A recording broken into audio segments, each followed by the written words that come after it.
No, absolutely not. If anything, this should have happened a long time ago.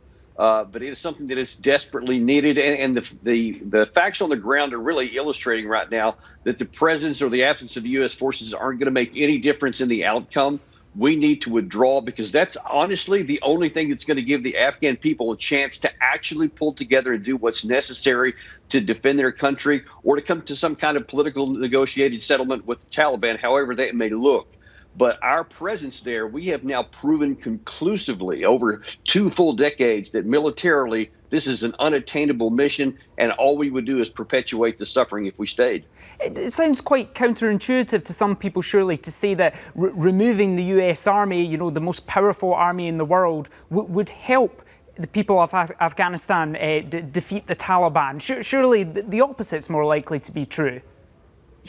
No, yeah, I can understand that it does seem to be counterintuitive, but when you do an analysis of what's actually happening on the ground, and when you do an assessment of how the Taliban has been making these advances in recent months and years, you see that it's because the Afghan people and the Afghan government in particular remain divided, corrupt, and unwilling to do the hard things that are necessary to govern their country and to provide a valuable alternative to the Taliban. And one of the key reasons is because we have had their back militarily, and they felt like they don't have to make the compromises necessary or do the hard work necessary to come together to provide a unified front. As a result, people have been free to continue in their corrupt ways. They have gained so many billions of dollars that we've given almost with no strings attached, and the result has been chaos in their country.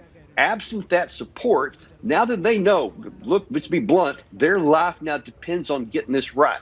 And we have started in just the last few days to see some evidence that maybe that's starting to happen on the ground, where the people are rising up and saying, no, put all the political stuff aside. We've got to come together or the Taliban will roll over them.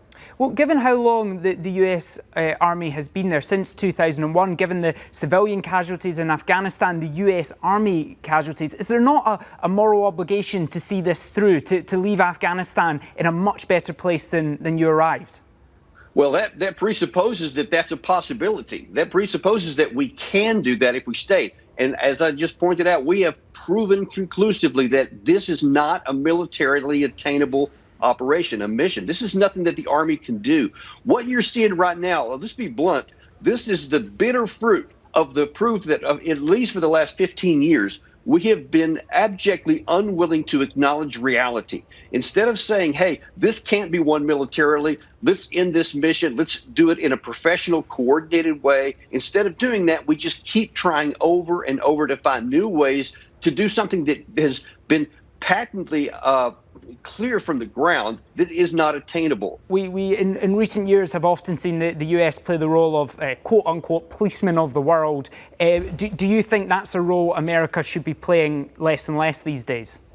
But absolutely. The United States should only use their military when it can be decisive and when they have a militarily attainable objective and one that directly relates to the security of the United States. What we have been, frankly, whether it's Republican or Democrats, hadn't mattered. We have too long been thinking that we can go in and change nations, that we can do nation building things, that we can dictate the outcomes of how things could be the way that we would prefer them to be. But the track record is so clear and so blatantly obvious on the ground with the wreckage of so much failure that it's time for us to acknowledge that we can't just make everything happen the way we want. So let's not try, and let's stop trying to accomplish the unattainable, which can only result in disaster for both for ourselves and others.